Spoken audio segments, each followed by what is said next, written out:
On the 22nd of March 1989, the biggest tanker of America's most powerful oil company arrived at the Valdez terminal. At 300 meters long, the Exxon Valdez was one of the largest supertankers in the world.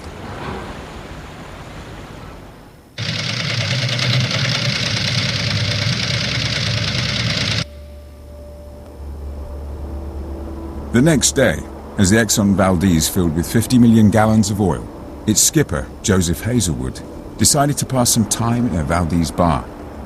Everyone knew he had a drink problem, but he had the respect of his crew. As far as captain, I would call him a sort of Renaissance man. He's a member of Mensa.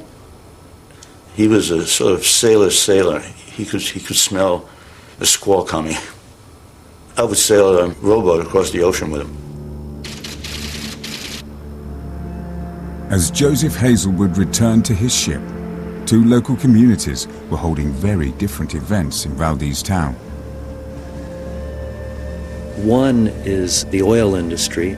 They're congratulating themselves on all their years of excellence.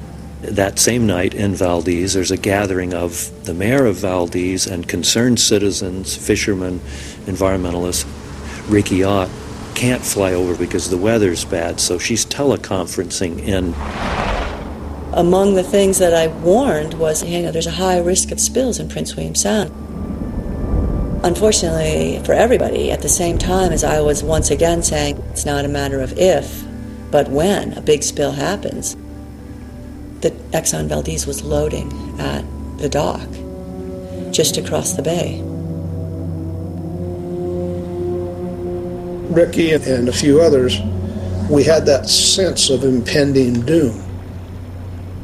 We all knew that a spill was around the corner.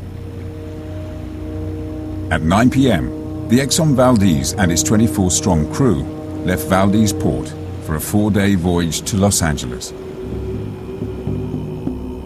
We were walking up and down the deck, and we saw ice field, and I was thinking, well, maybe we'll go in the morning. The captain and I discussed waiting till daylight to leave. But we didn't. Exxon Valdez, we're just underway from berth 5 here. We'll favor the north side. We'll be entrance island at 22:15, so you should be. It was at the time when spring is beginning. It begins with the arrival of the herring in these massive schools to do their spawning. So we were getting organized. We were going to shovel the snow off the boats, check out the nets. So happy and exuberant that the herring have showed up. March was also a time of falling sheets of ice from the massive Columbia Glacier. The tanker would be sailing straight into that ice. I think if we would have gone in the daylight hours, it would have been no accident, no spill. We would be villains. There are two shipping lanes in Prince William Sound, one for incoming tankers, the other for outgoing. And with the glacier's ice reported in the outgoing lane, Captain Hazelwood asked for permission from the Coast Guard to cross over to the incoming lane instead. He said, in the outbound lane there's ice, so I want to cut across and go out what's normally the inbound lane. And they told him, there's no other ships in the system, you're clear to do that. So he cut across the median, just like a median in a double highway. And he's supposed to turn and go out the inbound lane. Both lanes were safe for shipping, but the course Hazelwood set to change lanes, unless corrected, had the supertanker heading directly for the massive underwater rocks of Bligh Reef.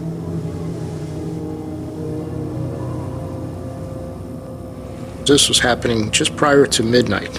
And all this time the ship is moving forward, increasing speed, going fast and going out of the outbound lane. And Captain Hazelwood's the one up in the wheelhouse making these decisions and navigating the ship. At 11:54, Captain Hazelwood left the bridge for his cabin. He put the third mate, Greg Cousins, in command. By US Coast Guard rules, Cousins was not qualified to take control in these waters. Greg Cousins comes up and plots his position, which is totally out of the traffic lanes altogether. Greg Cousins had 9 minutes to first determine and recognize that it was in a perilous situation, and then take certain actions. The ship was set on one course, and there needed to be a rudder change, and an order was given by the third mate, Cousins, to the helmsman to make a 10-degree rudder change, and seemingly that change didn't happen. The ship couldn't turn. Its computerized navigation system, the automatic pilot, had been left on by Captain Hazelwood. The tanker was now steering itself.